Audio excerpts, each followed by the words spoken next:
നമസ്കാരം. വാർത്തകൾ സമഗ്രമായി നോക്കാം. ആദ്യം പ്രധാന തലക്കെട്ടുകൾ. ഓപ്പറേഷൻ മഹാദേവിൽ വധിച്ചത് പഹൽഗാമിൽ ആക്രമണം നടത്തിയ ഭീകരരെയും സൂത്രധാരനെയുമെന്ന് തെളിവ് സഹിതം ആവർത്തിച്ച ആഭ്യന്തരമന്ത്രി അമിത്ഷാ. പറയുന്നത് തെളിവുകളുടെ അടിസ്ഥാനത്തിലെന്നും അമിത്ഷാ ലോക്സഭയിൽ. ഭീകരരെ വധിച്ചതിൽ പ്രതിപക്ഷം സന്തോഷിക്കുമെന്ന് കരുതിയെന്നും അതുണ്ടായില്ലെന്നും വിമർശനം. പാർലമെന്റിൽ ചർച്ച തുടരുന്നു.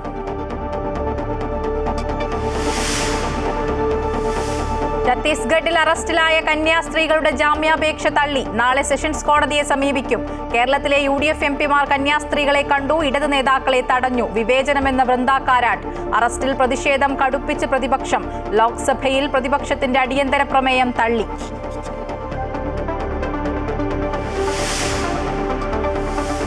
ധർമ്മസ്ഥലയിൽ മൃതദേഹങ്ങൾക്കായി തിരച്ചിൽ തുടരുന്നു. മൃതദേഹം കുഴിച്ചിട്ടെന്ന് കരുതുന്ന 13 മണ്ണ് നീക്കം ചെയ്യും. സ്നാനഘട്ടിലും പരിശോധന. വനം, റവന്യൂ, പോലീസ്, ഫോറൻസിക് ഉദ്യോഗസ്ഥർ സ്ഥലത്ത്.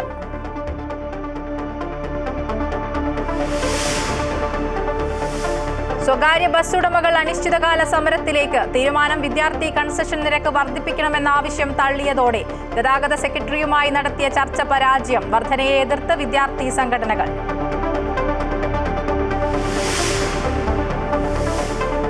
നടുക്കുന്ന ഓർമ്മകൾക്കൊരാണ്ട്. മുണ്ടക്കൈ ചൂരൽമല ദുരന്തം നടന്ന് 1 വർഷമായിട്ടും പുനരധിവാസം പാതി വഴിയിൽ.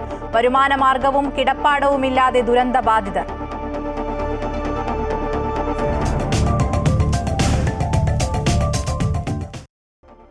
കഴിഞ്ഞ ദിവസം കശ്മീരിൽ സുരക്ഷാസേന നടത്തിയ ഓപ്പറേഷൻ മഹാദേവിൽ വധിച്ച 3 പേരും പഹൽഗാമിൽ ആക്രമണം നടത്തിയവരാണെന്ന് സ്ഥിരീകരിച്ച് കേന്ദ്ര ആഭ്യന്തരമന്ത്രി അമിത്ഷാ. സുലൈമാൻ, അഫ്ഗാൻ, ജിബ്രാൻ എന്നിവരാണ് കൊല്ലപ്പെട്ട ഭീകരരെന്നും അവർ നിരീക്ഷണത്തിലായിരുന്നുവെന്നും അമിത്ഷാ ലോക്സഭയിൽ പറഞ്ഞു. ഭീകരരെക്കുറിച്ച് മെയ് 22-ന് സൂചന ലഭിച്ചുവെന്നും പറയുന്നത് തെളിവുകളുടെ അടിസ്ഥാനത്തിലാണെന്നും അമിത്ഷാ ലോക്സഭയിൽ ചൂണ്ടിക്കാട്ടി. Lashkar e തോയ്ബയുടെ A category കമാൻഡറാണ് Sulaiman. അഫ്ഗാനും ജിബ്രാനും ലഷ്കർ-എയുടെ A category ഭീകരവാദികളാണ്. Baisaran താഴ്വരയിൽ നമ്മുടെ പൗരന്മാരെ കൊലപ്പെടുത്തിയ ഈ 3 പേരെയും ഇല്ലാതാക്കിയെന്നും അമിത്ഷാ പറഞ്ഞു. ഇവർ പാകിസ്ഥാനികളാണെന്നും വോട്ടർ ID വരെ കിട്ടിയിട്ടുണ്ടെന്നും അമിത്ഷാ അറിയിച്ചു. ഇവർ ഉപയോഗിച്ച ആയുധങ്ങൾ ഫോറൻസിക് പരിശോധന നടത്തിയപ്പോൾ പഹൽഗാം ഭീകരാക്രമണത്തിന് ഉപയോഗിച്ച അതേ ആയുധങ്ങളാണെന്ന് കണ്ടെത്തിയെന്നും അമിത്ഷാ വ്യക്തമാക്കി. जिन्होंने बैसरन घाटी में हमारे प्रवासियों को, नागरिकों को मारा था, ये तीनों आतंकवादी ये थे और तीनों मारे गए. സർക്കാർ വാദങ്ങളെ വിമർശിച്ച പ്രതിപക്ഷത്തിനും അദ്ദേഹം മറുപടി നൽകി. പ്രതിപക്ഷത്തിന് പാകിസ്ഥാൻ നയവും നിലപാടുമാണെന്ന് അമിത്ഷാ പറഞ്ഞു. പഹൽഗാം ഭീകരവാദികളെ വധിച്ചെന്ന് കേൾക്കുമ്പോൾ പ്രതിപക്ഷത്തിന് സന്തോഷമാകുമെന്നാണ് താൻ കരുതിയതെന്നും എന്നാൽ അവർക്ക് സന്തോഷമുള്ളതായി തോന്നുന്നില്ല എന്നും അമിത്ഷാ പരിഹസിച്ചു. ഭീകരരെ വധിച്ച സൈന്യത്തെ അദ്ദേഹം അഭിനന്ദിച്ചു. പഹൽഗാം ആക്രമണത്തിന് പിന്നാലെ കൊല്ലപ്പെട്ടവരുടെ കുടുംബാംഗങ്ങളെ സന്ദർശിച്ചുവെന്നും വിവാഹം കഴിഞ്ഞ് വെറും 6 ദിവസത്തിനിപ്പുറം വിധവയായ യുവതിയെ കണ്ട രംഗം ഒരിക്കലും മറക്കാനാകില്ല എന്നും അമിത്ഷാ പറഞ്ഞു. ഓപ്പറേഷൻ സിന്ദൂർ വിഷയത്തിൽ ലോക്സഭയിൽ നടന്ന ചർച്ചയിൽ പങ്കെടുക്കവെയാണ് അമിത്ഷാ ഇക്കാര്യങ്ങൾ വ്യക്തമാക്കിയത്. News desk, Amrita TV. Pahalgam ഭീകരരെ വധിച്ച കേന്ദ്ര സർക്കാരിന്റെ പ്രതിബദ്ധതയിൽ വളരെ അഭിമാനമുണ്ടെന്ന് ആക്രമണത്തിൽ കൊല്ലപ്പെട്ട രാമചന്ദ്രൻ നായരുടെ മകൾ ആരതി. തന്റെ മക്കൾക്ക് അവർ സുരക്ഷിതരാണ് എന്ന തോന്നലുണ്ടാക്കാൻ ഈ വാർത്തയ്ക്ക് കഴിഞ്ഞുവെന്നും ആരതി പ്രതികരിച്ചു. വളരെയധികം അഭിമാനം തോന്നി.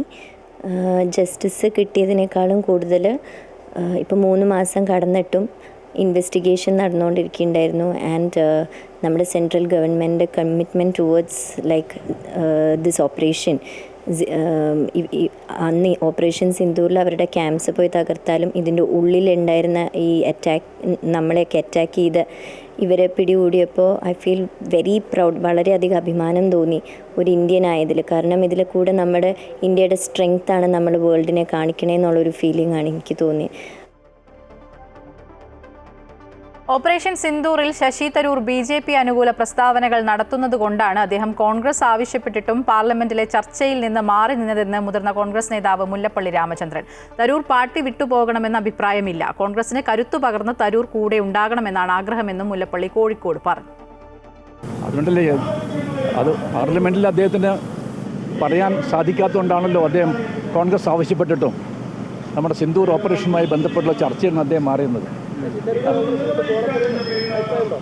ഒരിക്കലുമില്ല. ശശി തരൂർ പോകണമെന്ന് ഞങ്ങൾ ആഗ്രഹിച്ചെങ്കിൽ ഞങ്ങൾ കൃത്യമായിട്ട് ആ കാര്യം പറയില്ലേ. ശശി തരൂരിനെ പോലുള്ള ആളുകൾ കോൺഗ്രസിന് കരുത്തും ആവേശവും പറഞ്ഞുകൊണ്ട് ഈ പാർട്ടിയിൽ ഉണ്ടാകണമെന്ന് ആഗ്രഹിച്ചുകൊണ്ടാണല്ലോ ഒരു ഫോർമർ ഡിപ്ലോമാറ്റ് മാത്രമായ അദ്ദേഹത്തെ ഞങ്ങൾ ഇന്ത്യൻ നാഷണൽ കോൺഗ്രസ് ടിക്കറ്റ് കൊടുത്ത് അദ്ദേഹത്തെ തിരുവനന്തപുരത്ത് നിന്ന് ഞങ്ങൾ വിജയിപ്പിച്ചു. കോൺഗ്രസിന് വേണ്ടി മത്സരിച്ച് ജയിച്ച ഒരാൾ ഛത്തീസ്ഗഡിൽ അറസ്റ്റിലായ മലയാളി കന്യാസ്ത്രീകളുടെ ജാമ്യാപേക്ഷ തള്ളി. മജിസ്ട്രേറ്റ് കോടതിയാണ് ജാമ്യാപേക്ഷ തള്ളിയത്. അടുത്ത ദിവസം സെഷൻസ് കോടതിയെ സമീപിക്കുമെന്ന് കന്യാസ്ത്രീകളുടെ അഭിഭാഷക അറിയിച്ചു. കോടതി റിമാൻഡ് ചെയ്ത കന്യാസ്ത്രീകൾ നിലവിൽ ദുർഗ് ജില്ലാ ജയിലിൽ കഴിയുകയാണ്. സിസ്റ്റർ പ്രീതിയെ 1-ാം പ്രതിയാക്കിയും സിസ്റ്റർ വന്ദനയെ 2-ാം പ്രതിയാക്കിയുമാണ് കേസെടുത്തിരിക്കുന്നത്. മനുഷ്യക്കടത്തും മതപരിവർത്തനവുമാണ് ഇരുവർക്കുമെതിരെ ചുമത്തിയിരിക്കുന്ന വകുപ്പുകൾ. ഛത്തീസ്ഗഡിൽ ഇവ രണ്ടും ജാമ്യം ലഭിക്കാത്ത വകുപ്പുകളാണ്. ഛത്തീസ്ഗഡിലെ മലയാളി കന്യാസ്ത്രീകളുടെ അറസ്റ്റിൽ വിവിധ സഭാ നേതാക്കൾ നാളെ സംസ്ഥാനത്ത് പ്രതിഷേധിക്കും. തിരുവനന്തപുരം രക്തസാക്ഷി മണ്ഡപത്തിൽ നിന്ന് വൈകിട്ട് 4 മണിക്ക് പ്രതിഷേധ പരിപാടികൾക്ക് തുടക്കം കുറിക്കും. വിവിധ മതമേലാധ്യക്ഷന്മാർ പങ്കെടുപ്പിച്ചുകൊണ്ട് ശക്തമായ പ്രതിഷേധം സംഘടിപ്പിക്കാനാണ് സഭാ നേതൃത്വത്തിന്റെ തീരുമാനം. കന്യാസ്ത്രീകളുടെ അറസ്റ്റിൽ വിവിധ മതമേലധ്യക്ഷന്മാർ ഇതിനോടകം പ്രതിഷേധവുമായി രംഗത്തെത്തിയിട്ടുണ്ട്. കന്യാസ്ത്രീകളുടെ അറസ്റ്റിൽ ലോക്സഭയിൽ ഇന്നും പ്രതിഷേധം. പ്രതിപക്ഷത്തിന്റെ അടിയന്തര പ്രമേയം തള്ളുകയും ചർച്ചയില്ലെന്ന് ഭരണപക്ഷം അറിയിക്കുകയും ചെയ്തു. അതേസമയം കന്യാസ്ത്രീകളോട് ബജ്രംഗ് ദൾ പ്രവർത്തകർ വളരെ മോശമായാണ് പെരുമാറിയതെന്ന് പ്രതിപക്ഷ എംപിമാർ ആരോപിച്ചു. കന്യാസ്ത്രീകളെ ജയിലിൽ സന്ദർശിച്ച ശേഷമായിരുന്നു എംപിമാരുടെ പ്രതികരണം. NK Premachandran, Francis George, Benny Behanan, Saptagiri എന്നീ എംപിമാരാണ് ദുർഗ് സെൻട്രൽ ജയിലിലെത്തി കന്യാസ്ത്രീകളെ കണ്ടത്. അതേസമയം കന്യാസ്ത്രീകളെ കാണാനെത്തിയ ഇടത് നേതാക്കളെ പോലീസ് തടഞ്ഞു. 3 മണിക്ക് ശേഷം സന്ദർശകരെ അനുവദിക്കില്ലെന്ന് പറഞ്ഞാണ് തടഞ്ഞത്. വൃന്ദ കാരാട്ട്, ആനി രാജ, ജോസ് കെ മാണി MP ഉൾപ്പെടെയുള്ള നേതാക്കളെയാണ് തടഞ്ഞത്.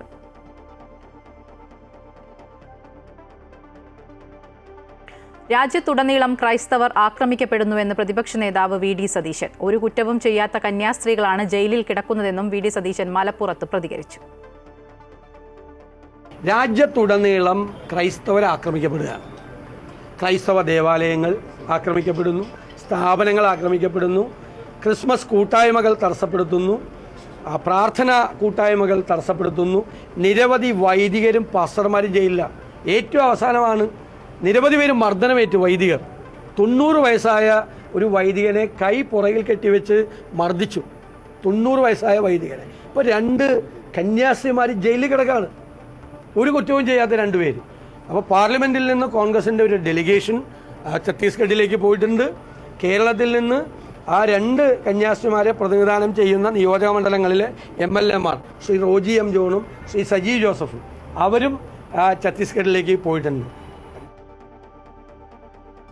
കന്യാസ്ത്രീകളെ ജയിലിലടച്ച സംഭവത്തിൽ സംസ്ഥാനത്ത് പ്രതിഷേധമുയരണമെന്ന് മന്ത്രി PM മുഹമ്മദ് റിയാസ്. കന്യാസ്ത്രീകളെ ജയിലിലടച്ചതിനെ ഛത്തീസ്ഗഡ് മുഖ്യമന്ത്രി ന്യായീകരിക്കുകയാണ്. രാജ്യത്ത് ഭീതിയുണ്ടാക്കാനാണ് പ്രധാനമന്ത്രിയുടെ ശ്രമമെന്നും മന്ത്രി കുറ്റപ്പെടുത്തി.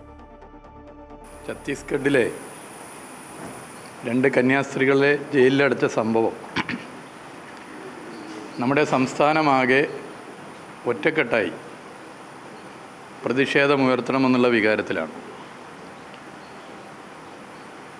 ഇതിൻ്റെ ഭാഗമായി മുഖ്യമന്ത്രി തന്നെ മുൻകൈയെടുത്ത് അതിൽ നിലപാട് സ്വീകരിച്ചു. മന്ത്രിമാർ ആ വീടുകളിൽ പോയി. എന്നാൽ ഇപ്പോൾ ഞെട്ടിപ്പിക്കുന്ന ഒരു വിവരം ഛത്തീസ്ഗഡിലെ BJP നേതാവ് കൂടിയായിട്ടുള്ള മുഖ്യമന്ത്രിയുടെ ട്വീറ്റാണ്. ആ ട്വീറ്റിൽ പരസ്യമായി ഈ 2 കന്യാസ്ത്രീകളെ ജയിലിലടച്ചതിനെ ന്യായീകരിക്കുന്നതാണ് ട്വീറ്റ്. മനുഷ്യക്കടത്ത് നടന്നുവെന്ന് തോന്നുന്ന നിലയിലേക്കാണ് ഉത്തരവാദിത്തപ്പെട്ട സ്ഥാനത്തിരിക്കുന്നവർ ഇതിനകത്ത് പ്രതികരിച്ചിട്ടുള്ളത്. നമുക്കറിയാം, ഭരണഘടനയുടെ ആർട്ടിക്കിൾ 26 വളരെ വ്യക്തമായി സമ്മർദ്ദമില്ലാതെ മതപരിവർത്തനം നടത്തുന്നതിനെ ഒരു തരത്തിലും തെറ്റാണെന്ന് കണ്ടിട്ടില്ല. ഭരണഘടന തന്നെ അതിന് അടിവരയിട്ട് പറഞ്ഞതുമാണ്. കന്യാസ്ത്രീകളെ അറസ്റ്റ് ചെയ്ത സംഭവം ലോകരാജ്യങ്ങൾക്ക് മുന്നിൽ നമ്മുടെ രാജ്യത്തിന്റെ അഭിമാനത്തിന് ക്ഷതമേൽപ്പിച്ചിരിക്കുന്നുവെന്ന് ഓർത്തഡോക്സ് സഭ. മനുഷ്യക്കടത്ത്, നിർബന്ധിത മതപരിവർത്തനം തുടങ്ങിയ കുറ്റങ്ങൾ ആരോപിച്ച് കന്യാസ്ത്രീകളെ ജയിലിലടച്ച നടപടിയെ ഓർത്തഡോക്സ് സഭയുടെ എപ്പിസ്കോപ്പൽ സുന്നഹദോസ് അപലപിച്ചു. മതപരിവർത്തന വിരുദ്ധ നിയമത്തിന്റെ ദുരുപയോഗം രാജ്യവ്യാപകമായി നടക്കുന്നതിന്റെ മറ്റൊരു ഉദാഹരണമാണ് ഛത്തീസ്ഗഡ് സംഭവം. രാജ്യത്ത് മതനിരപേക്ഷത കടുത്ത ഭീഷണി നേരിടുകയാണെന്നും ദേവലോകം കാത്തോലിക്കേറ്റ് അരമനയിൽ ആരംഭിച്ച പരിശുദ്ധ എപ്പിസ്കോപ്പൽ സുന്നഹദോസ് വിലയിരുത്തി. അശരണരെയും ആലംബഹീനരെയും കൈപിടിച്ചുയർത്തുകയും ആദിവാസി ദളിത് സമൂഹങ്ങൾക്കിടയിൽ സമാനതകളില്ലാത്ത മിഷൻ പ്രവർത്തനവും നടത്തുന്നതിനെ വിദ്വേഷ മനോഭാവത്തോടെ കാണുന്നവർ ഈ രാജ്യത്തിന്റെ പുരോഗതിക്ക് തുരങ്കം വയ്ക്കുകയാണ്. ഇത്തരം തീവ്ര മതവാദികൾക്കെതിരെ നടപടിയെടുക്കാൻ ഭരണകർത്താക്കൾ തയ്യാറാകണമെന്നും സുന്നഹദോസ് ആവശ്യപ്പെട്ടു. ധർമ്മസ്ഥലയിൽ മൃതദേഹങ്ങൾ കുഴിച്ചുമൂടിയ പ്രദേശത്ത് മണ്ണ് നീക്കം ചെയ്യാൻ തുടങ്ങി. മംഗലാപുരം SP ജിതേന്ദ്രയുടെ നേതൃത്വത്തിൽ പ്രത്യേക അന്വേഷണ സംഘമാണ് തിരച്ചിലിന് നേതൃത്വം നൽകുന്നത്. സ്നാനഘട്ട പ്രദേശത്ത് മൃതദേഹങ്ങൾ കുഴിച്ചുമൂടിയെന്ന് പറയുന്ന സ്ഥലത്ത് 13 സ്പോട്ടിലാണ് മാർക്ക് ചെയ്തിട്ടുള്ളത്.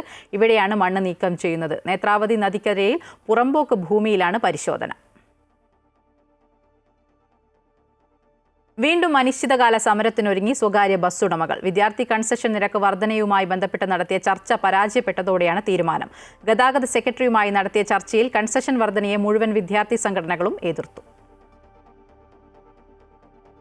വിദ്യാർത്ഥികളുടെ യാത്രാ നിരക്ക് കൂട്ടണമെന്നതാണ് സമരം ആഹ്വാനം ചെയ്ത സ്വകാര്യ ബസ് ഉടമകളുടെ പ്രധാന ആവശ്യങ്ങളിലൊന്ന്. ഇതേ തുടർന്നാണ് സ്വകാര്യ ബസ് ഉടമകളെയും വിദ്യാർത്ഥി സംഘടനാ പ്രതിനിധികളെയും ഗതാഗത വകുപ്പ് ചർച്ചയ്ക്ക് വിളിച്ചത്. ഗതാഗത സെക്രട്ടറി PV നൂഹിന്റെ നേതൃത്വത്തിൽ നടന്ന ചർച്ച പരാജയപ്പെടുകയായിരുന്നു. കഴിഞ്ഞ 13 വർഷമായി തുടരുന്ന കൺസെഷൻ നിരക്ക് വർദ്ധിപ്പിക്കണമെന്ന് ബസ് ഉടമകൾ ആവശ്യപ്പെട്ടു. മിനിമം നിരക്ക് 5 രൂപയാക്കണമെന്ന ആവശ്യം അംഗീകരിക്കാനാകില്ലെന്ന് വിദ്യാർത്ഥി സംഘടനകളും ചർച്ചയിൽ പറഞ്ഞു. SFIക്ക് അത് അംഗീകരിക്കാൻ കഴിയില്ല എന്ന് അറിയിച്ചിട്ടുണ്ട്. കാരണം നമുക്കെല്ലാവർക്കും അറിയാം, സംസ്ഥാനത്ത് അനൗദ്യോഗികമായി പല രൂപത്തിലാണ് ബസ് ഓണേഴ്സ് പല രൂപത്തിലുള്ള പല എമൗണ്ടുകളാണ് വിദ്യാർത്ഥികളിൽ നിന്ന് വാങ്ങിക്കൊണ്ടിരിക്കുന്നത്. ഈ തുകയിൽ മുന്നോട്ട് പോകാൻ പറ്റില്ല എന്നുള്ള നിലപാട് പറയുന്ന സമയത്ത് ABVP അതിന് അംഗീകരിക്കാൻ വേണ്ടി തയ്യാറല്ല. ഇങ്ങനെ പൈസ ക്രമാതീതമായി കൂട്ടാൻ വേണ്ടിയിട്ട് ABVP തയ്യാറല്ല എന്നുള്ള അഭിപ്രായം ABVP മുന്നോട്ട് വെച്ചു. ഞങ്ങൾ പറയുന്നത് നിലവിലുള്ള ഏതെങ്കിലും തരത്തിൽ നിലവിൽ ഉള്ളതിനേക്കാൾ ഇരട്ടിയിലേക്ക് കേരളത്തിലെ സാധാരണക്കാരായിട്ടുള്ള പാവപ്പെട്ട വിദ്യാർത്ഥികളുടെ കൺസെഷൻ നിരക്ക് വർദ്ധിപ്പിക്കാനുള്ള തീരുമാനം ഗവൺമെൻറ് സ്വീകരിച്ചാൽ അതിനെതിരായിട്ടുള്ള അതിശക്തമായിട്ടുള്ള സമരങ്ങൾ കേരളത്തിൻ്റെ തെരുവീതികളിൽ ഉയർത്തിക്കൊണ്ട് KSU MS ഉൾപ്പെടെയുള്ള ഞങ്ങളുടെ പ്രതിപക്ഷ സംഘടനകൾ കടന്നു വരുമെന്ന മുന്നറിയിപ്പ് തുടക്കത്തിലെ തന്നെ ഞങ്ങൾ ബന്ധപ്പെട്ടവർക്ക് നൽകിയിട്ടുണ്ട്. വിദ്യാർത്ഥി സംഘടനകൾ അനുകൂല നിലപാടല്ല സ്വീകരിക്കുന്നതെന്നും വ്യവസായം ഓരോ ദിവസവും നഷ്ടത്തിലേക്ക് പോകുകയാണെന്നും ബസ് ഉടമകൾ പറഞ്ഞു. ചർച്ച പരാജയപ്പെട്ടതോടെ അടുത്ത മാസം മുതൽ അനിശ്ചിതകാല സമരത്തിലേക്ക് പോകുമെന്ന് ബസ് ഉടമകൾ അറിയിച്ചു. ഒരു വർധനവും തയ്യാറല്ലാത്ത ഒരു സാഹചര്യത്തിലാണ് ഞങ്ങൾ ഇനി ഈ വിഷയവുമായി ബന്ധപ്പെട്ട് സർക്കാരിൻ്റെ മുമ്പിൽ ഞങ്ങൾ നോട്ടീസ് കൊടുക്കാൻ പോവാണ്. ഞങ്ങൾ അനിശ്ചിതകാല സമരത്തേക്ക് അടുത്ത മാസം ഞങ്ങൾ തീയതി നാളെയോ മറ്റന്നാളോ ഞങ്ങൾ എല്ലാവരും കൂടി ഒരുമിച്ച് യോജിച്ച് ചേർന്ന് തീരുമാനം നിശ്ചയിക്കും. അതിൻ്റെ അടിസ്ഥാനത്തിൽ അനിശ്ചിതകാലത്തേക്ക് സർവീസുകൾ നിർത്തിവെച്ചുകൊണ്ടുള്ള സമര പരിപാടിയിലേക്ക് നീങ്ങാനാണ് ഞങ്ങൾ ഉദ്ദേശിക്കുന്നത്. രവിരാമൻ കമ്മീഷൻ റിപ്പോർട്ട് ഞങ്ങൾ അംഗീകരിക്കില്ല എന്ന് മാത്രമല്ല, അടുത്ത ദിവസം തന്നെ വളരെ പെട്ടെന്ന് തീരുമാനമുണ്ടായില്ലെങ്കിൽ കേരളത്തിലെ സ്വകാര്യ ബസ്സുകൾ ഒരു അനിശ്ചിതകാല സമരത്തിലേക്ക് തന്നെ പോകും എന്നാണ് ഈ സാഹചര്യത്തിൽ അറിയിക്കാനുള്ളത്. സമരത്തിന്റെ തീയതി 2 ദിവസത്തിനുള്ളിൽ പ്രഖ്യാപിച്ചേക്കും. അമൃത ന്യൂസ്, തിരുവനന്തപുരം.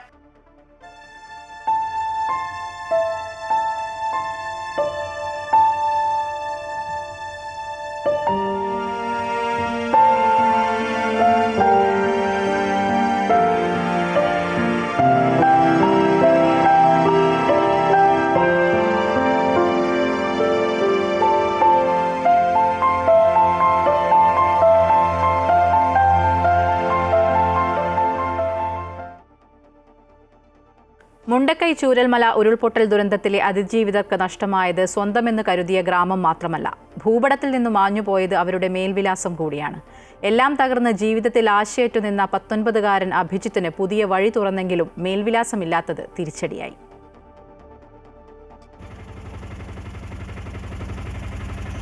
19-കാരൻ അഭിജിത്ത് ഏറെ പ്രതീക്ഷയോടെയാണ് ദുരന്തത്തിന് ശേഷം ഒരു ഓട്ടോറിക്ഷ വാങ്ങിയത്. ആ വാഹനം പക്ഷേ നിരത്തിലിറക്കാൻ അഭിജിത്തിന് ഇതുവരെ സാധിച്ചിട്ടില്ല. പഠനത്തോടൊപ്പം കുടുംബം പുലർത്താനുള്ള ഒരു മാർഗം, അതായിരുന്നു അഭിജിത്ത് കണ്ട സ്വപ്നം. ഓഫീസുകൾ നിരവധി തവണ കയറിയിട്ടും പെർമിറ്റ് ലഭിക്കാത്തതിനാൽ ഇന്നും വാഹനം ഓൺ ചെയ്തങ്ങനെ പരിപാലിക്കും. ചൂരൽമല പുതിയ വില്ലേജ് റോഡിലെ വീട് ഉരുൾപൊട്ടലിൽ താമസയോഗ്യമല്ലാതായി. വീട്ടുപകരണങ്ങളെല്ലാം നശിച്ചു. കൽപ്പറ്റ നഗരസഭാ പരിധിയിലെ വിനായകയിൽ വാടക വീട്ടിലാണ് നിലവിൽ താമസം. പലായനം ചെയ്യപ്പെട്ടതോടെ മേൽവിലാസവും ഇല്ലാതായി. ഇതോടെ നഗരസഭയിൽ ഓട്ടോറിക്ഷയ്ക്ക് പെർമിറ്റും ലഭിച്ചില്ല. നേരിടുന്ന പ്രധാനപ്പെട്ട പ്രതിസന്ധി എന്താണെന്ന് വെച്ചാൽ ഓട്ടോയുടെ പെർമിറ്റിൻ്റെ കാര്യമാണ്. നമുക്ക് അന്വേഷിച്ചിടത്തോളം ഇപ്പോൾ പെർമിറ്റ് എവിടെയും കൊടുക്കുന്നില്ല എന്നാണ് കേട്ടത്. ഇപ്പോൾ പഠിക്കാൻ വേണ്ടിയിട്ടാണ് ഇതെടുത്തത്, പാർട്ട് ടൈം ഓടാൻ. അതുകൊണ്ട് പെർമിറ്റ് കിട്ടിയാൽ ഉപകാരമായിരിക്കും. കാരണം എന്താ വെച്ചാൽ ഈ ഓട്ടോ മേടിക്കാൻ വേണ്ടിയിട്ട് കടവും മേടിച്ച്, പിന്നെ അതുപോലെ തന്നെ കുറേ പേരുടെ സഹായത്തോടു കൂടിയാണ് ഇത് കിട്ടിയത്. ഇപ്പോൾ തിരിച്ച് വീട്ടിൽ മുന്നിലൊന്നും പോകാൻ പറ്റാത്ത അവസ്ഥയാണ്. വീടും കാര്യങ്ങളൊക്കെ നമുക്ക് താമസിക്കാൻ പറ്റാത്തൊരു സ്ഥിതിയിലാണ്. കുടുംബശ്രീയുടെ പ്രത്യാശാ പദ്ധതിയിലൂടെ തിരിച്ചടവില്ലാത്ത ഗ്രാൻഡായി 2 ലക്ഷം രൂപ ഓട്ടോ വാങ്ങാൻ ലഭിച്ചു. അമ്മ ഓമന തൊഴിലുറപ്പ് തൊഴിലാളിയായിരുന്നു. ഉരുൾ തീർത്ത കണ്ണീർ പാത ഓട്ടോയിൽ താണ്ടാനാകുമെന്ന അഭിജിത്ത് കണ്ട സ്വപ്നം സഫലമാകണമെങ്കിൽ ഇനി നഗരസഭ കനിയണം. രതീഷ് കുഞ്ചത്തൂർ, അമൃത ന്യൂസ്, വയനാട്. മഴക്കാലത്ത് കേരളത്തിന്റെ കിഴക്കൻ മേഖലയുടെ പേടി സ്വപ്നമാണ് ഉരുൾപൊട്ടൽ. മൂന്നാറിലെ ഉരുൾപൊട്ടൽ സാധ്യതകൾ വിലയിരുത്തി കൃത്യമായി മുന്നറിയിപ്പുകൾ നൽകുന്ന ഒരു സംഘമുണ്ട് കൊച്ചി അമൃത വിശ്വവിദ്യാപീഠത്തിൽ. 2006 മുതൽ ഡോക്ടർ മനീഷ വി രമേശിന്റെ നേതൃത്വത്തിൽ സർക്കാരിന് മുന്നറിയിപ്പുകൾ നൽകി വരുന്നു. മൂന്നാറിൽ നിരവധി ജീവനുകളാണ് ഇതിലൂടെ രക്ഷിക്കാനായത്. അമൃത വിശ്വവിദ്യാപീഠം 2006 മണ്ണിടിച്ചിൽ മുന്നറിയിപ്പ് നൽകുന്നതിനായുള്ള പദ്ധതി ആരംഭിച്ചത്. 2009 മുതൽ പദ്ധതി പൂർണ്ണമായും പ്രവർത്തന സജ്ജമായി. മണ്ണിനടിയിൽ സ്ഥാപിച്ചിരിക്കുന്ന സെൻസറുകളിൽ നിന്നുള്ള ഡേറ്റ വളരെ വേഗത്തിൽ അപഗ്രഥിച്ചാണ് മണ്ണിടിച്ചിൽ മുന്നറിയിപ്പ് നൽകുന്നത്. അമൃത വിശ്വവിദ്യാപീഠം മേധാവി ഡോക്ടർ മനീഷ വി രമേശിന്റെ നേതൃത്വത്തിൽ 15ഓളം അംഗങ്ങളാണ് ഇതിനായി പ്രവർത്തിക്കുന്നത്. 21 മീറ്ററോളം അടിയിലായിട്ട് പല പല ലെയറിലായിട്ടാണ് നമ്മൾ സെൻസേഴ്സ് ഇട്ടേക്കുന്നത്. അത് അവിടുന്ന് ആ സെൻസേഴ്സിൽ നിന്ന് തരംഗങ്ങൾ ഡേറ്റ കണ്ടിന്യൂസ് ആയിട്ട് നമ്മൾ എടുക്കും. റിയൽ ടൈമിൽ നമുക്ക് ഡേറ്റ കിട്ടുന്നുണ്ട്. ഈ ഡേറ്റ എടുത്തിട്ട് നമ്മൾ AI മോഡൽസ് വെച്ചിട്ട് ആണ് അതിനെ പഠിച്ചിട്ട് അതനുസരിച്ച് നമ്മൾ ഇത് വരാൻ പോകുന്നോ ഇല്ലയോ എന്നുള്ള 7 തരം പാരാമീറ്ററുകൾ ഉപയോഗിച്ചാണ് നമ്മളത് നോക്കിയിട്ട് അതിന് കൊടുക്കുന്നത്. ഗവൺമെൻറ് ഉദ്യോഗസ്ഥരാണ് പിന്നീട് അവരുടെ ജനങ്ങളെ ഇവാക്യുവേറ്റ് ചെയ്യണോ മാറ്റി പാർപ്പിക്കണോ എന്താണെന്നുള്ള തീരുമാനം എടുക്കുന്നത്. ഇപ്പോൾ കഴിഞ്ഞ വർഷം 24 അവിടുത്തെ സബ് കളക്ടർ തന്നെ പറഞ്ഞിട്ടുണ്ടായിരുന്നു, അദ്ദേഹം തന്നെ പറഞ്ഞിട്ടുണ്ടായിരുന്നു, അത് നമ്മൾ വാർണിംഗ് കൊടുത്ത കാരണം ജനങ്ങളെ രക്ഷിക്കാൻ പറ്റിയെന്ന്. വളരെ പെട്ടെന്ന് അപ്രതീക്ഷിത അളവിൽ മഴ പെയ്യുന്ന രീതി കഴിഞ്ഞ കുറച്ച് വർഷങ്ങളായി കണ്ടുവരുന്നുണ്ട്. ഞൊടിയിടയിൽ ഇത് സംബന്ധിച്ച് ഡേറ്റ ലഭിക്കുകയും അത് അപഗ്രഥിക്കുകയും ചെയ്താൽ മാത്രമേ വൻ അപകടങ്ങൾ ഒഴിവാക്കാൻ സാധിക്കൂ. കാലോചിതമായി പരിഷ്കരിച്ച സാങ്കേതിക വിദ്യകളാണ് അമൃത വിശ്വവിദ്യാപീഠം ഉപയോഗിക്കുന്നത്. മണ്ണിടിച്ചിലിനെ കുറിച്ച് ജനങ്ങളെ ബോധവൽക്കരിക്കുന്നതിന്റെ ഭാഗമായി ലാൻഡ്സ്ലൈഡ് ട്രാക്കർ എന്ന മൊബൈൽ ആപ്പും നിർമ്മിച്ചിട്ടുണ്ട്. കേരളത്തിന് പുറത്തും ഇപ്പോൾ സമാനമായ മുന്നറിയിപ്പ് സിസ്റ്റം വിപുലീകരിച്ചിട്ടുണ്ട്. 2018 ഇന്ത്യൻ സയൻസ് കോൺഗ്രസിൽ പ്രധാനമന്ത്രി നരേന്ദ്രമോദി മെയ്ഡ് ഇൻ ഇന്ത്യ പ്രൊഡക്റ്റായി ഈ മുന്നറിയിപ്പ് സംവിധാനത്തെ പരിചയപ്പെടുത്തിയിരുന്നു. ഇവിടെ കൂടാതെ നമ്മൾ സിക്കിമിൽ ചാന്ദ്മാരി ഗാംഗ്ടോക്കിൽ നമ്മളിതേ സെൻസർ സിസ്റ്റം ഇട്ടിട്ടുണ്ട്. അപ്പോൾ ഇത് കൂടാതെ ഇപ്പോൾ നമ്മൾ ഉത്തരാഖണ്ഡിലും മറ്റ് സ്ഥലങ്ങളായ കർണാടക, ഒഡീസ, ഹിമാചൽ പ്രദേശ് സ്ഥലങ്ങളിലും ഇടാനായിട്ടുള്ള അതിനുള്ള പ്രവർത്തനങ്ങൾ ആരംഭിച്ചിട്ടുണ്ട്. നമുക്കിതിൽ ഏകദേശം 3-ൽ കൂടുതൽ പേറ്റൻ്റ് ഉണ്ട്. 4 പേറ്റൻസ് ഉണ്ട് നമുക്ക് ഈ ലാൻഡ്സ്ലൈഡ് സിസ്റ്റത്തിൽ തന്നെ. പിന്നെ നമുക്ക് UN-ൻ്റെ തന്നെ GDRNൻ്റെയും ആക്ച്വലി അവേർട്ടഡ് ഡിസാസ്റ്റർ അവാർഡ് എന്ന് പറഞ്ഞിട്ടുള്ള അവാർഡ് കിട്ടിയിട്ടുണ്ട്. നബാർഡിൻ്റെ റൂറൽ ഇന്നോവേഷൻ്റെ അവാർഡ് കിട്ടിയിട്ടുണ്ട്. പിന്നെ വേൾഡ് ലാൻഡ്സ്ലൈഡ് ഫോറത്തിൻ്റെ ബെസ്റ്റ് വർക്ക് എന്ന് പറഞ്ഞിട്ടുള്ള അവാർഡ് കിട്ടിയിട്ടുണ്ട്. Physics, mathematics, engineering, geography, geology, AI തുടങ്ങിയ നിരവധി വിഷയങ്ങളിൽ പരിചയസമ്പന്നരായ 15ഓളം അംഗങ്ങളാണ് ഈ സംവിധാനത്തിന് പിന്നിൽ നിരന്തരം പ്രവർത്തിക്കുന്നത്. അമൃത ന്യൂസ്, കൊച്ചി. ലോക്സഭയിൽ ഇപ്പോൾ പ്രധാനമന്ത്രി നരേന്ദ്രമോദി സംസാരിക്കുന്നു. തത്സമയം.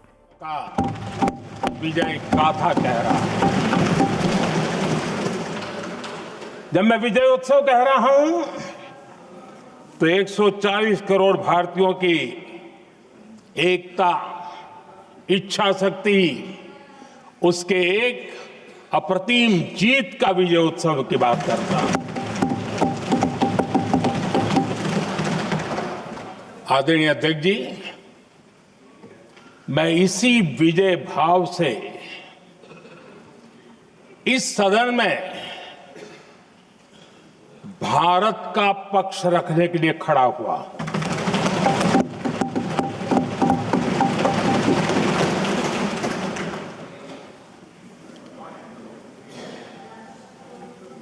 और जिन्हें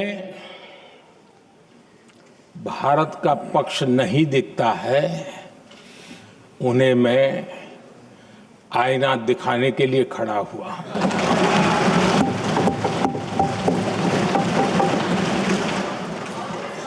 आदरणीय अध्यक्ष जी, मैं 140 करोड़ देशवासियों की भावनाओं में अपना स्वर मिलाने के लिए उपस्थित हुआ हूं. ये 140 करोड़ देशवासियों की भावना के जो गुंज है, जिस सदन में सुनाई दी है, मैं उसे अपना एक स्वर मिलाने खड़ा हुआ. आदरणीय अध्यक्ष जी, ऑपरेशन सिंदूर के दरमियान जिस प्रकार से देश के लोगों ने मेरा साथ दिया, मुझे आशीर्वाद दिए,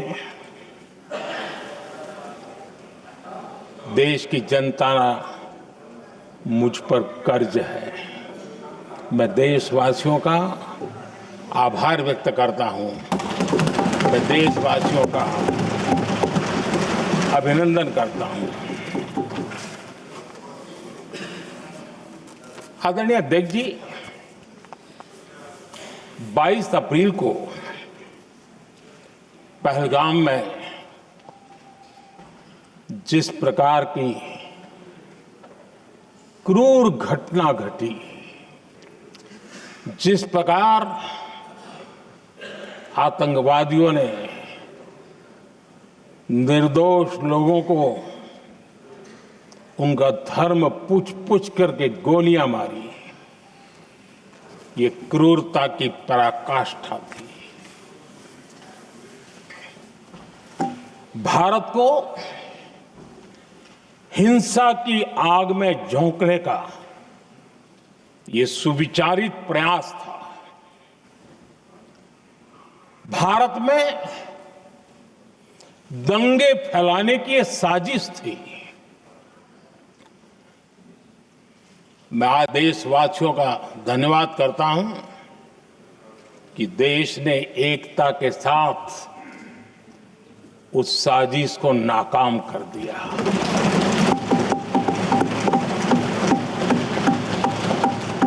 आदरणीय अध्यक्ष जी, 22 अप्रैल के बाद मैंने एक सार्वजनिक रूप से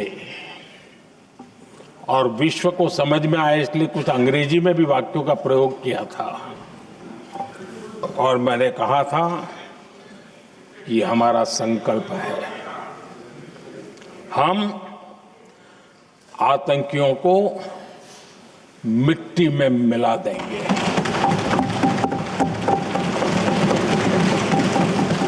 और मैंने सार्वजनिक रूप से कहा था, सजा उनके आकाओं को भी होगी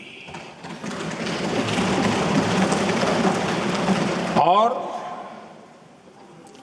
कल्पना से भी बड़ी सजा मिलेगी।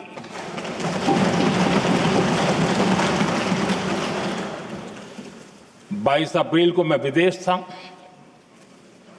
मैं तुरंत लौट के आया और आने के तुरंत बाद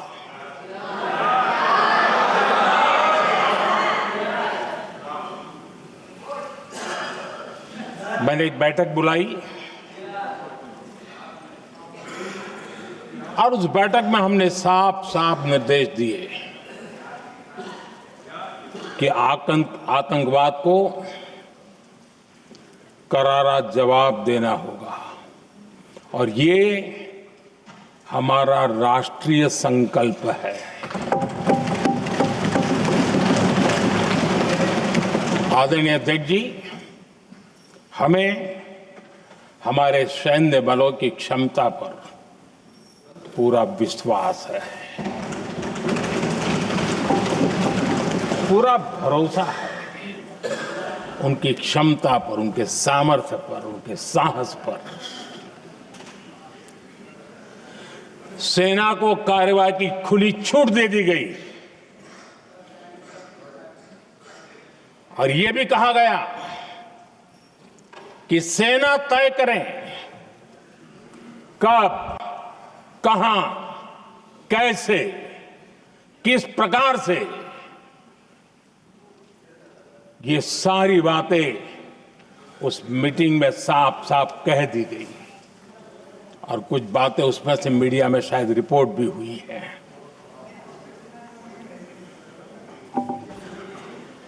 हमें गर्व है आतंकियों को वो सजा दी और सजा ऐसी है कि आज भी आतंक के उन आकाओं की नींद उड़ी हुई है।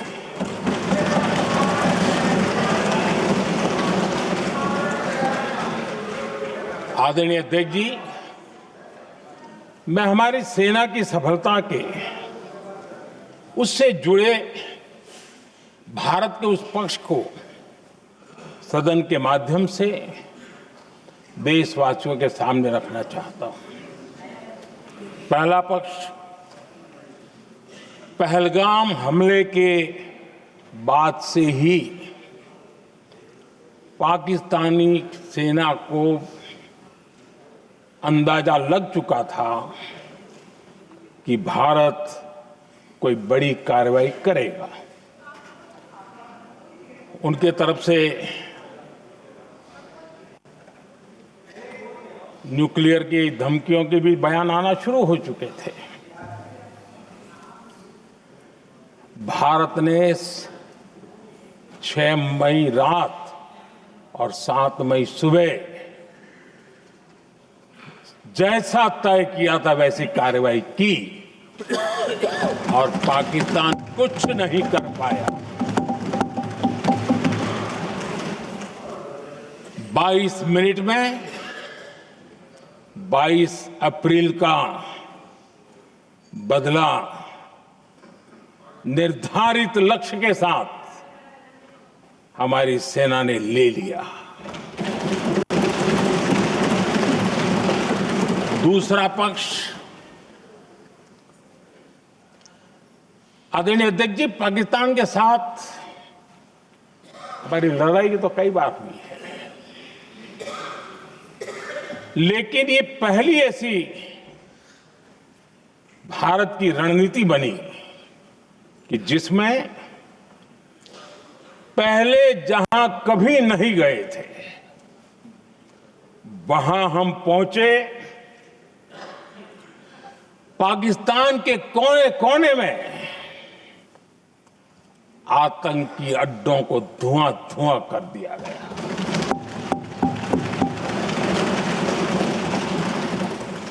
आतंक के गढ़ कोई सोच नहीं सकता कि वहां तक कोई जा सकता है।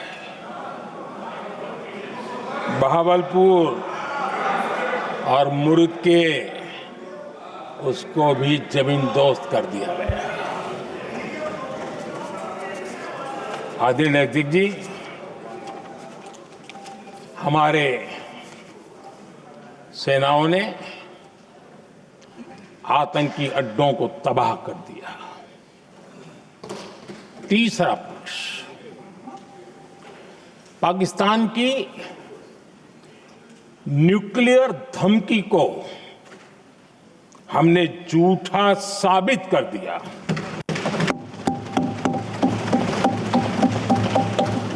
भारत ने सिद्ध कर दिया कि न्यूक्लियर ब्लैकमेलिंग अब नहीं चलेगा और न ही ये न्यूक्लियर ब्लैकमेलिंग के सामने भारत झुकेगा। आदरणीय अध्यक्ष जी, चौथा पक्ष, भारत ने दिखाई अपनी तकनीकी क्षमता। पाकिस्तान के सीने पर सटीक प्रहार किया। पाकिस्तान के एयरबेस एसेट्स को भारी नुकसान हुआ और आज तक उनके कई एयरबेस आईसीयू में पड़े हैं। आज टेक्नोलॉजी आधारित युद्ध का युग है। ऑपरेशन सिंदूर इस महारत में भी सफल सिद्ध हुआ है।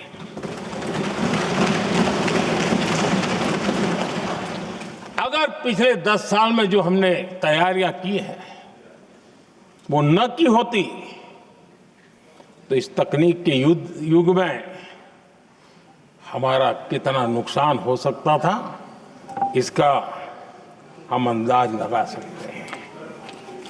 पांचवा पक्ष,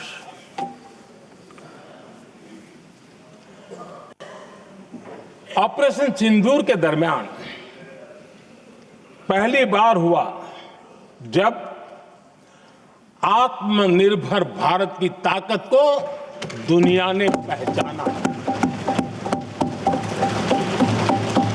made in India drone, made in India missile ने पाकिस्तान के हथियारों की पोल खोल करके रख दी।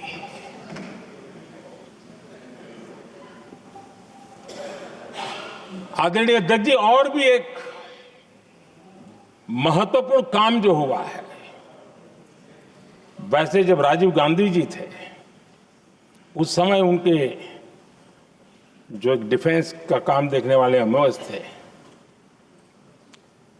उन्होंने जब मैंने सीडीएस की घोषणा की तो वो बहुत प्रसन्न होकर के मुझे मिलने आए थे और बहुत बहुत प्रसन्न थे वो। इस समय ऑपरेशन में नेवी, आर्मी, एयरफोर्स,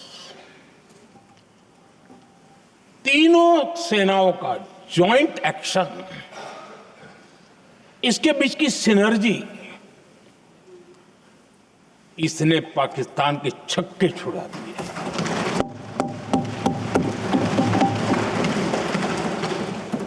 आदरणीय अध्यक्ष जी, आतंक की घटनाएं पहले भी देश में होती थी, लेकिन पहले आतंकवादियों के मास्टरमाइंड निश्चिंत होते थे और वो आगे की तैयारी में लगे रहते थे, उनको पता था कुछ नहीं होगा। लेकिन अब स्थिति बदल गई है। अब हमले के बाद मास्टरमाइंड को नींद नहीं आती, उनको पता है कि भारत आएगा और मार के जाएगा।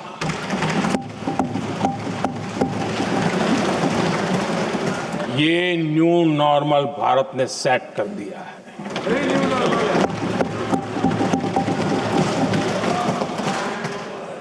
आदरणीय अध्यक्ष जी, दुनिया ने देख लिया कि हमारी कार्यवाही का दायरा कितना बड़ा, स्केल कितना बड़ा। सिंदूर से लेकर के सिंधु तक पाकिस्तान पर कार्रवाई की है। ऑपरेशन सिंदूर ने तय कर दिया कि भारत में आतंकी हमले की, उसके आकाओं को और पाकिस्तान को भारी कीमत चुकानी पड़ेगी। अब ऐसे ही नहीं जा सकते। आदरणीय अध्यक्ष जी, ऑपरेशन सिंदूर से स्पष्ट होता है कि भारत ने 3 सूत्र तय किए हैं।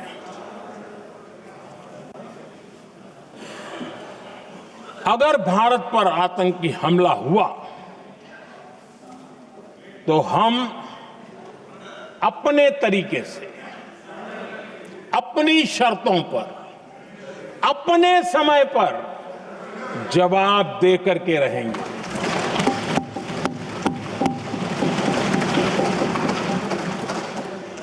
दूसरा, कोई भी न्यूक्लियर ब्लैकमेल अब नहीं चलेगा।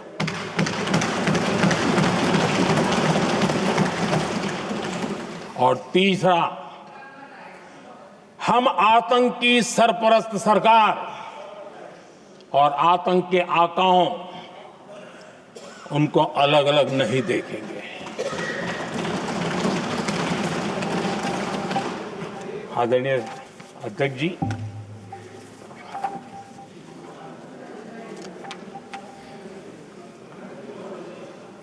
यहां पर विदेश नीति को लेकर के भी काफी बातें कही गई हैं।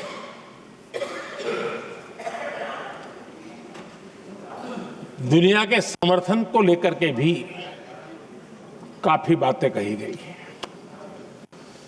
मैं आज सदन में कुछ बातें पूरी स्पष्टता से कह रहा हूं। दुनिया में किसी भी देश ने भारत को अपनी सुरक्षा में कार्रवाई करने से रोका नहीं है।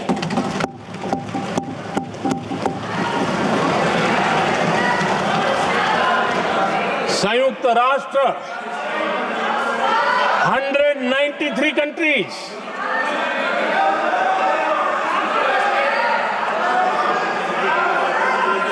सिर्फ 3 देश 193 कंट्री में सिर्फ 3 देश ऑपरेशन सिंदूर के दौरान पाकिस्तान के समर्थन में बयान दिया था। Only 3 countries.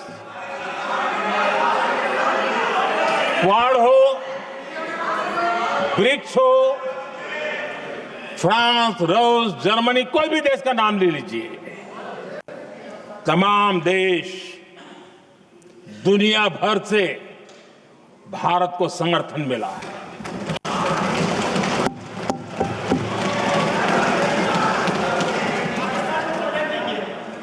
आदरणीय अध्यक्ष जी, दुनिया का समर्थन तो मिला, दुनिया के देशों का समर्थन मिला, माननीय, लेकिन ये दुर्भाग्य है कि मेरे देश के वीरों के पराक्रम को कांग्रेस का समर्थन नहीं।